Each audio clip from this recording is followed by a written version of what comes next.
Welcome to the CouchScouts Podcast. We provide league-winning analysis, advice, and tools to help you dominate your league and build a dynasty. Scout, draft, win. Here's your host, Matt Cooper.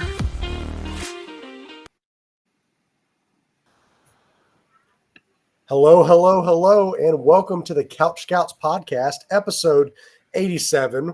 We are still last week without Cooper, but with me, as always, I have my co-host, Matthew Rupert. How you doing, my man? I'm doing good, man. I'm excited for tonight's episode because we've waited long enough for Cooper. Cooper, if you're listening to this, I'm sorry. We had to replace you because we were tired of just being by ourselves. We get lonely, so it is what it is. So with us, we brought on a member of the Discord, a guy that we've gotten a chance to know over the last several months. It's just a really solid, great all-around guy, really huge fantasy football knowledge. So excited to welcome to the show, Garrett. Garrett, how you doing, my man? I'm doing well. Thanks for having me on. I appreciate it. No, man, glad to have you. It's funny. We talk about I know you and Rupert have had this conversation before about the importance of analytics and like your spin on just analytics and data when it comes to fantasy football. So that's something, us as film guys, we love talking fantasy football from a film perspective and from a game cut-up perspective. But I'm excited to have you on and to talk it from a little bit of a more analytical perspective, man. It should provide an interesting dynamic to the show. Oh yeah, definitely. I found y'all a few months ago after Cooper went on to Fantasy Today on CBS. Yeah. And I've been listening to y'all for your film takes ever since. I have an engineering background. I work as a manufacturing technician at a manufacturing company. So, I do stuff, and I also help run keep inventory and all that. So I'm working with spreadsheets fairly often. My degree is related to civil engineering. So, I've got a lot of background in numbers and everything like that, but that does not mean that I don't respect the film side of things, which is exactly why I listen to you guys and your film takes, because it does help me keep myself grounded, especially because numbers can say a lot, but they don't necessarily say everything. So, I definitely enjoy listening to y'all, and thanks again for having me on. No, we appreciate, like I said, getting to know you these last few months. It's been really cool. Just getting to know more of our Discord members. What I heard from that, Rupert, is he's smarter than both of us combined. That's what I took out of that take. Absolutely. Well, on tonight's episode, we are talking, of course, Dynasty football. We're continuing our 4-week series that we started last week, going over positional buys and sells. Last week, we started, of course, with the quarterback position, and today we're moving on to arguably probably, if I had to venture out and say probably one of the most next important positions, I guess a position that at least holds a ton of value on your dynasty roster is the running back position. I've always been a firm believer that a top-end running back can net you just about anybody you want in fantasy football if you have that top running back. So I'm excited to go in and talk buys and sells for those guys. We're using right now Dynasty Data Labs startup ADP for those buys and sells. And I don't know, guys, I figure we just go ahead and jump right on into it. And I'm going to start with our guest, Garrett. I guess we're gonna go you with your first running back buy. Who you got? So I was not expecting to be the Rashad White guy, but apparently that's kind of become myself over the last few weeks because, looking at his ADP on Data Labs, it's running back 44. I believe that's after guys like Javonte Williams, Ramondre Stevenson, who just got replaced by Travion Henderson, who is a day 2 pick. Jadon Blue is in front of him, and he's a day 3 pick. Tank Bigsby, he's next to Dylan Sampson. All these guys are day 3 or Bigsby might not be. Correct me if I'm wrong, but a lot of day 3 guys going before him. And yes, you have the Bucky Irving dynamic, but White actually wasn't all that bad last year. He was the running back 22 if you include week 18. But even if you exclude that, he actually didn't score any points in week 18, so that doesn't help his case. If you draw it back to week 17, I believe it's the running back 18 over a full season. And of course, you have the dynamic of Bucky and his late season breakout. Everyone loves that. I'm not trying to say sell Bucky or that he's overrated. He's a fantastic player, and I think he's going to have a really good season. But he is a little bit on the lighter side and may not be able to take quite as much of a beating, and they may not be able to feed him as much because of his size, purely because of that. So I do think that Rachaad White's still going to be involved this year. Yes, the offensive coordinator from last year, Liam Cohen, has moved on, and Dave Canales before him, but it's still the same main overall coaching staff and front office and what have you. So I think Rachaad White still has a good future ahead of him. But going back to White and Irving last year, like during the breakout stretch of Bucky Irving, where he was the running back 4 from weeks 12 through 17, so after Tampa Bay's bye, it was a fantastic 18.6 points per game using PPR stats, which put him right at the RB7 in points per game. White, of course, was nowhere near as flashy, and he wasn't as efficient, but it was still 12.5 points per game, which was good for RB21 in points per game, and RB18 overall. So even though Bucky broke out, he was still putting up RB2 numbers, and getting him at the running back 44 in startup drafts in this case is potentially fantastic value, especially if you do think that there's going to be more of a thunder and lightning kind of approach with Bucky and Rachaad White. No, I think that's a great call out. I was just looking at Dynasty Data Labs startup ADP, and no, you're absolutely right. He's going, I mean, guys that are going above him, Tank Bigsby, Kyle Williams, Jadon Blue, Tyler Shuck.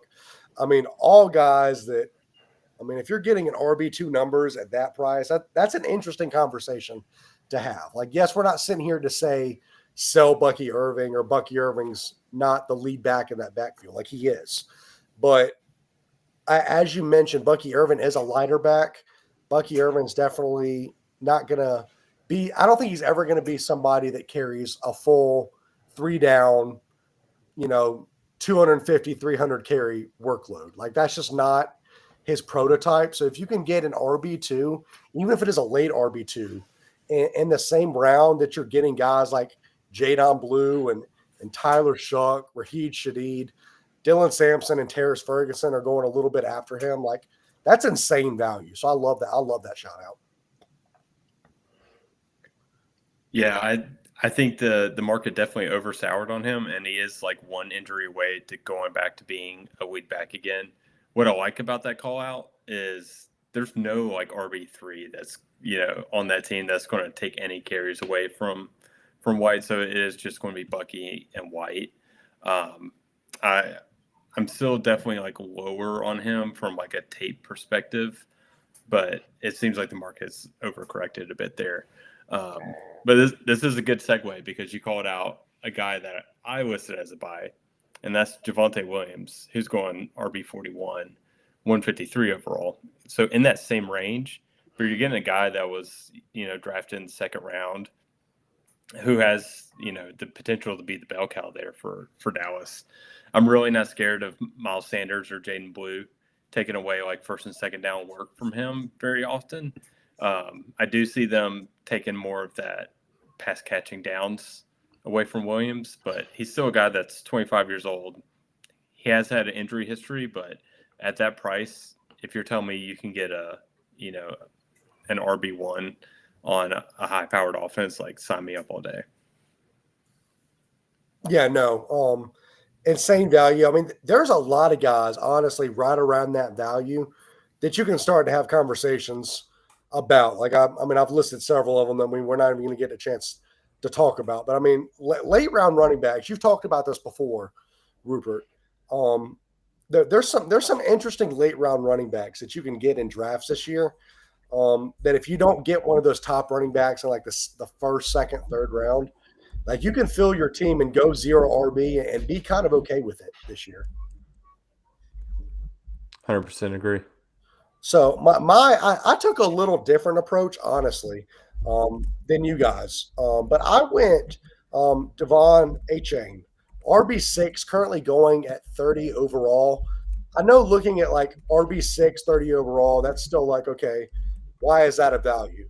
Well, that's a value because, I mean, if you're telling me you can get like somebody that compete and be potentially around that RB1, RB2 conversation, and you can get them in the third round of your startup drafts, that feels like value to me. Like, I feel like for everything that you can get for Devon Achane, getting them in the third round at RB6 when you got guys like Amarion Hampton going above him, and don't get me wrong, I love Amarion Hampton.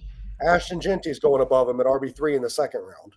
We have beaten the drum over and over for Ashton Genty, like perennial, like great talent, right? But two guys, you mean to tell me two guys that have never taken an NFL snap before, as good as we think they are as a prospect, like I can wait, essentially another round and get a guy in Devon Achane who's proven it and who could potentially be the RB1 or RB2. Like, he's closer to that range than he is RB6. So that feels like a value to me. I totally agree. I think he's such a value. And again, like that philosophy, like if I can wait around, get a stud wide receiver to really anchor my team and, roll out there with Achane as my RB1, it's such a great deal in my eyes because, like you said, he's been doing it for years now. And he's always going to get that pass catching work. He's so prolific there. I mean, they had him running post and catching passes in front of the safety's face this past year. So he's such a special talent. And, the only concern there is his size, which it seems like he's proven that's not as much of an issue as we thought it would be.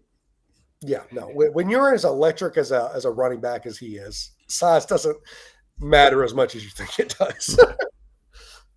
Yeah, and I mean, even like he's suffered a bit of a down season as far as efficiency goes, but I mean, are we really going to complain that he went from 7.8, almost 8 yards a carry to 4.5?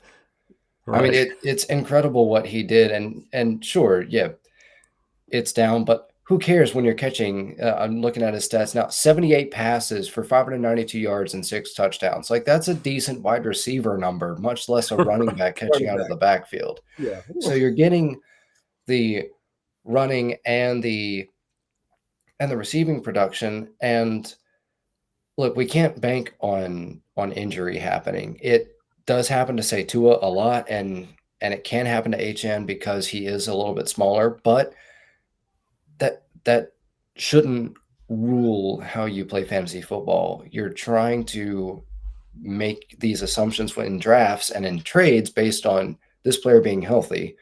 So yeah, fire away on HN, because especially if Tua is back for the majority, if not the whole year, then gosh, we could see him just skyrocket up in points. So yeah, I think he's a great value. Yeah, for sure. Rupert, you had one more you want to mention as a running back buy.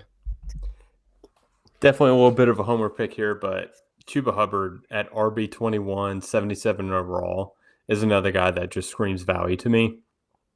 He's only 25 years old, doesn't have a ton of tread on his tires. He finished his RB14 last year.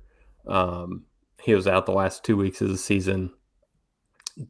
And to me, he looks like he's improved so much every single year he's been in the league. He's a leader in that locker room. They signed him long-term because of that leadership and what he brings to the team outside of his production. So even though they drafted some running backs there the last 2 years that we really love, and Jonathan Brooks, who sadly has that second ACL injury, so who knows? That one still hurts, by the way. It sure does. And oh, gosh, yeah. And then they draft Trevor Etienne this year, who we really love. To me, he has that bell cow. He can take it first, second down. He has the body to take those carries and shoulder that workload. So I think the market's too scared of the guys that were drafted there. No, you've seen, the market overcorrects a lot. It's such a crowded backfield that people are honestly scared of that situation. But like Chuba Hubbard has outperformed that ADP like for years now. So I mean, you can get a lead back that is going to score you fantasy points, and you're getting him at, what was it, 20? I believe you said, yeah, 21. 21, getting him at RB 21, like that's value. So I love that call out. I did have one more that I wanted to mention before we get out of here, and that player that I wanted to mention was Bashal Tootin. Currently going right now at RB 35, overall 128. I just wanted to mention him because he's been a guy that I've been scooping up in rookie drafts in like the third round in almost every single rookie draft that I've been in. Yes, I know they have Tank Bigsby. I know they have Travis Etienne. Bashal Tootin was a guy that I believe they traded up for him, if I'm not mistaken. And they traded up for him, and he's Liam Cohen's guy, right? Like Liam Cohen went out and got his guy. He's a quick, dynamic running back. He's got long speed for days. He fills that Travis Etienne role so well. And honestly, like I know you could probably talk to this, Garrett, but Etienne's efficiency last year was not there. So if you mean to tell me I can get a guy that could potentially step into that backfield and get significant carries, right? And I'm getting him at RB 35, that just screams value to me. Yeah, I really love that call out. A guy that's being underdrafted in rookie drafts, and that has translated to startup ADP. A guy that I've gotten a ton of shares of this offseason, and I'm very excited about that. For sure. Well, I was sorry. I had my mic muted while I was trying to type up some stuff. Yeah, because I was trying to find Tootin stats. I mean, yeah, like he meets everything in like my analytical model or whatnot. Like he meets everything as far as explosiveness goes.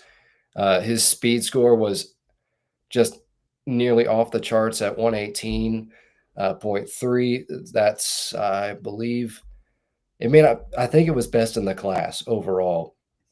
Because I've charted, it's at least best of every running back who was drafted. I can tell you that for sure. Fantastic receiving profile, 5.7 yards per carry in college.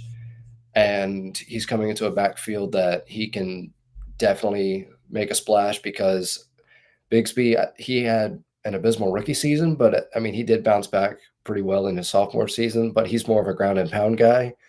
Tootin can at least, if nothing else, come in and be the pass catching back that the Jaguars just quite honestly haven't had, because I don't think Etienne is even that good of a pass catching back himself.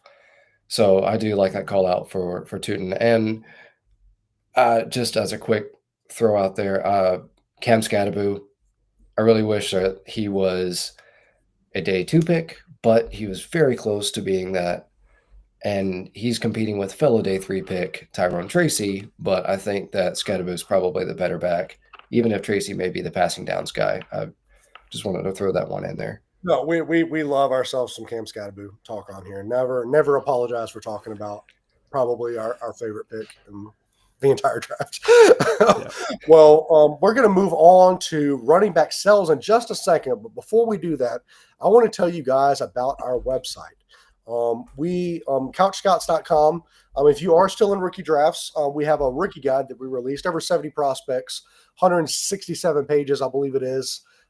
Help you dominate your rookie draft. It's got things like rankings, film scores, write-ups, all the things you could want out of a rookie guide, rookie profile. We do a bonus podcast every week that Rupert and I are going to hop on right after this podcast and talk our top 20 quarterbacks. So if you're interested in that, make sure you sub to the site.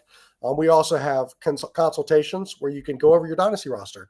with some guys and talk about plans for dominating this season and beyond. We have a free Discord that I mentioned at the beginning. Doesn't cost a thing. Garrett's in that, and Garrett can tell you just how much that Discord is popping just every single day. It's wild. The interactions, people are always asking about trades. We have a new Rate My Team channel that's been going off. Recently, we've been talking about Devies, so Devy Fantasy Football. So if that's your jam, if you like playing Devy Fantasy Football, we got some stuff for you on that. So make sure you join us at CouchScouts.com for as little as $5 a month, or you guys can save when you sign up for an annual package. Okay, let's talk running back sells. And I'm going to start with you first, Rupert. Who's your first sell that you have for running back ADP right now? I went with Chase Brown. And this one, to be honest, I was a little torn on. Another running back that's 25 years old, doesn't have too much wear on him. And he did finish his RB10 last year and looked pretty good while doing it. I don't know what it is. I just struggle to see the Bengals. I guess it's just their front office. I struggle to see them sign him long term and, make him the focal piece of that offense. We know that offense is going to run through Burrow and Chase and Higgins for the long term. So he's just a guy that I don't see his value getting any higher than this. So to me, I'm going to take advantage and, sell him at his highest value.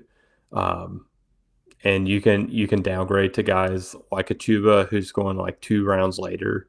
And you're getting a guy that's the same age and very similar production. Yeah, no, I like that call out just based on who you can get, around guys like Chase Brown. It's a value game. We mentioned this last week. We're playing the values, and if you can get a guy, like Jared Goff, Devontae Smith, guys going after Chris Olave, you can get RJ Harvey, Colston Loveland, like Bryce Young. These are all guys who I'd rather have over Chase Brown. Chase Brown feels like he's playing a little bit on borrowed time right now. We expected them to sign somebody this year, and they didn't. And that's not to say that they probably won't maybe next year. So I feel like if you can get value for them now, that's kind of the move to take. Garrett, why don't you tell us your RB sell? So mine is James Cook. Right now he's at running back 13. And excuse me.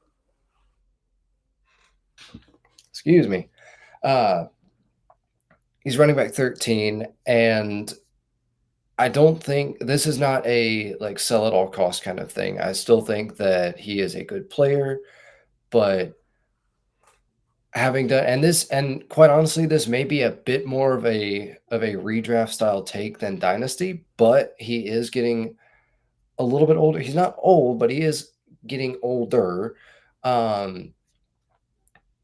I think Keep Trade Cut has him at a little bit more acceptable value of running back 16. But the main reason I'm looking to sell him, at least now, if you can capitalize on it, is his touchdowns. Now, unfortunately, I think everybody was expecting his touchdowns to fall because he led the league in rushing touchdowns last year with over 1,200 total scrimmage yards. So it may be a little bit tough to sell him if you can, and you can capitalize on his value to some guy who is a Bills fan or is a big James Cook stan.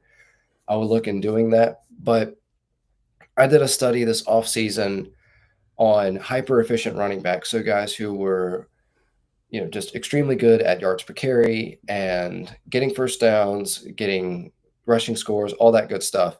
It wasn't as much focused on their receiving profile, but I'll get to that in just a second. But the numbers were quite interesting, where if you have an extremely efficient season, which I basically defined as 5+ yards per carry, and I won't go into all the numbers, but they basically scored touchdowns on a extremely high scale or at extremely high rate, and they also got first downs at extremely high rate, which exemplifies like usage and trust and all that in crucial situations. But either way, so they were very, very efficient. And though Cook didn't quite get to that 5 yards per carry mark, I do have him as an honorable mention in said study. because he was right at 4. He was 4.9, so he was right there. But year-over-year change in yards per carry for hyper-efficient running backs, their yards per carry goes down almost 17%. And just to put that in a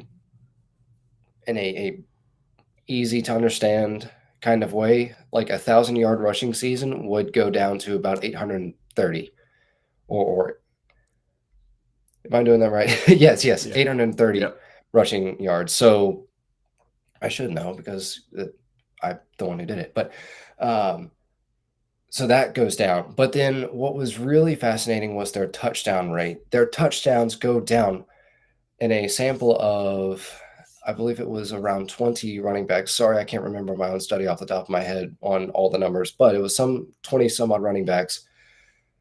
Their average decrease in touchdowns year over year, or their touchdown rate, was 50%. So you're talking about a massive drop in touchdowns year over year for guys. And with Cook having scored, I believe it was 2 his first year, 4 his second year, and then exploding for 16, that is an insane rate of touchdown scoring that is not repeatable, especially when you've got guys like Josh Allen on the team who, yes, scores his own touchdowns at a very good rate. But then, like, Ray Davis is a great running back himself. The team may not be incentivized to extend Cook at all this offseason. I don't know whether they will or not. He's still in contract negotiations or standoff, more like it, with them right now. And Davis doesn't have a fantastic yards per carry like over the course of the season. I think it's like right at 3.9. But if you take his starts, or sorry, not his starts, but his games where he had at least 10 or more attempts, he was averaging 4.9 yards per carry. And he's a decent receiving back too. So, like, they could just let Cook walk or give him a fairly cheap extension, retain Davis, and you may have a split backfield next year. And Cook really wasn't as involved as a receiver as you might think. He only caught 32 passes. And that, I think Ray Davis only on a part-time role, he only caught 17. Or sorry, he caught 17 with only a part-time role. There we go. So I don't know where the upside is going to be. I think Cook's probably reached peak season. The fact that he was the RB8 over the course of the year with 16 plus touchdowns is just, I don't know how he can repeat it, because that's so hard to do, and so fascinating that you could score 16 touchdowns and yet only be the RB8 on a season. I absolutely love that call out because of that. Like, that is pretty preposterous to score that many touchdowns and still not crack the top 5. And I totally agree. Like, I don't think, same as Chase Brown, like, I don't see his value going higher than this. And that the touchdowns last year is such an outlier for, a guy that's barely 200-pound running back that scores 16 touchdowns. Normally they have more of that Omari and Hampton build to score those kind of touchdowns. So I actually love that call out. No, yeah, for sure. And the guy this is a great transition to the guy I chose, because it seems like we all kind of went the same route with this RB sell a little bit. I chose Kyron Williams from the Rams. And I understand that this probably isn't going to be a popular take, because I know at least in our Discord we have our Kyron Williams lovers. So I might be stepping on some toes here a little bit. But when I look at Kyron Williams, finished according to Fantasy Pros as the RB7 in PPR. You look at last season, he's 24 right now. Look at last season. He had 316 carries. He had 14 touchdowns, almost 1,300 yards. He only had a 4.1 yards per carry. Kyron Williams is, at least to me, seems like a guy that is a benefactor of the offense that's around him. He's a benefactor of that Sean McVay mindset. He's going to be an unrestricted free agent after this year. Who knows what's going to happen to him After this year, does he sign with another team? Because does he go and get his money? You look at Fantasy Pros or not, you look at Dynasty Data Labs right now, and Kyron Williams is currently ranked as the RB11, 47th overall. You look at that value for me, and like, am I saying that Kyron Williams is like a bad player? Like, no, I'm not trying to make that argument. But like, I don't see how his value goes up from there. Like, guys above him, you're looking at Travion Henderson, Jonathan Taylor, Breece Hall, and then you got the Devon A. Chains, Amarion Hamptons, Ashton Genties. Like we're talking peak Kyron Williams value right now. And like this, for me, it doesn't seem sustainable. Like, it feels like the dam has got to break at some point for Kyron Williams. Like, how often can he continue to get 316 carries on the season? Like, he's dealt with some injuries in the past. Like, this feels too expensive for me. And if you look right now, he's currently going around guys like Trevor Lawrence, T. Higgins, Travion Henderson that I just mentioned, Quinshon Judkins. You got Jared Goff, Christian McCaffrey, Roma Dunze around later than him. Like, I can't justify that value right now. And like, if we're playing a numbers game, if we're playing a value game, Kyron Williams seems like he's at his peak value right now, and I'd want to offload him if I had a chance. That's not a spicy take to me. I totally agree. He's the guy that if he leaves the Rams, like, I don't think he can just plug and play into any system. He has to play a similar kind of system to that. So I totally agree. I don't know their salary cap situation, but I imagine they don't have a ton of room to where they have the luxury to sign a running back long term. Yeah, and I mean, like, on the Rams, he's been primarily a rushing asset. I think he has a 3-down skill set, because we saw that when he was at Notre Dame. He can pass catch, but he's just not been used that way. So if he was to go somewhere else or sign somewhere else, he would have to have that be utilized in order to get any sort of fantasy value, because I don't know of any other coaching staff that's going to just feed him the rock with the same rate that Sean McVay has in LA. Yeah, it's worth noting he had 34 receptions last year, but only 182 receiving yards. So he was getting catches. He was not doing much with said catches. So, yeah, clearly a rushing threat mostly, and just somebody that, like, I can't justify going at that price right now for me. Rupert, you had one more, I believe, that you wanted to mention. This was more of a throwaway, but Trey Benson seems way overvalued to me. And there's so many guys after him that I would much rather have on my roster. I didn't hate him as a college prospect, but last year looked pretty rough.